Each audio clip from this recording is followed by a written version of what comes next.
একটি সুন্দর গ্রামের সকাল। চারপাশে ছিল শান্তি আর নীরবতা। সূর্যের আলোতে গ্রামটা আরো প্রাণবন্ত হয়ে উঠছিল।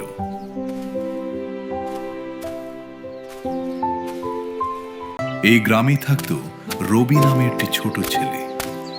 সে ছিল খুব সৎ, ভদ্র আর মন থেকে ভালো।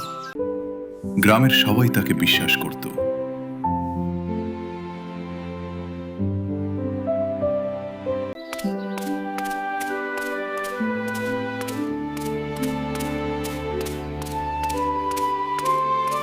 প্রতিদিনের মতো আজও রবি সকালে স্কুলের পথে বের হয়েছিল। মাটির রাস্তা ধরে ধীরে ধীরে সে এগিয়ে যাচ্ছিল। মন ভরে সে চারপাশের সৌন্দর্য উপভোগ করছিল। রবি তখনও জানত না আজ তার জীবনে একটি গুরুত্বপূর্ণ শিক্ষা অপেক্ষা করছে।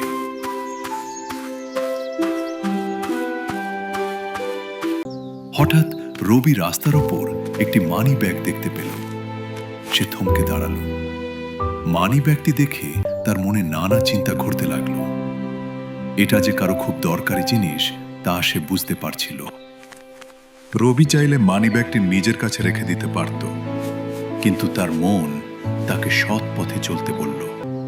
সে বুঝতে পারল অন্যের জিনিস নিজের কাছে রাখা কখনো ঠিক নয়। রবি মানি ব্যাগটি তুলে নিল।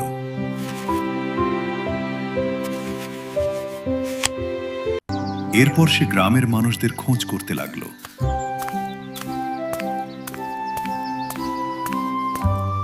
সে সবাইকে জিজ্ঞেস করলো কারো মানি ব্যাগ হারিয়েছে কিনা, কিন্তু অনেক খোঁজ করেও সে কাউকে পেল না।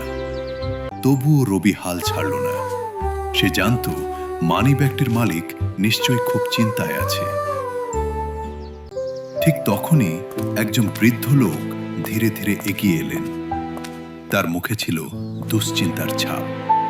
রবি বুঝতে পারল এই মানি ব্যাগটি সম্ভবত তারই।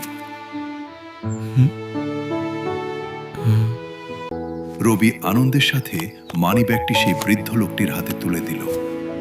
মানি ব্যাগটি পেয়ে বৃদ্ধ লোকটি খুব খুশি হলেন। তার চোখে স্বস্তির ছাপ স্পষ্ট দেখা যাচ্ছিল। গ্রামের সবাই রবির এই সত্যতায় গর্ব অনুভব করল।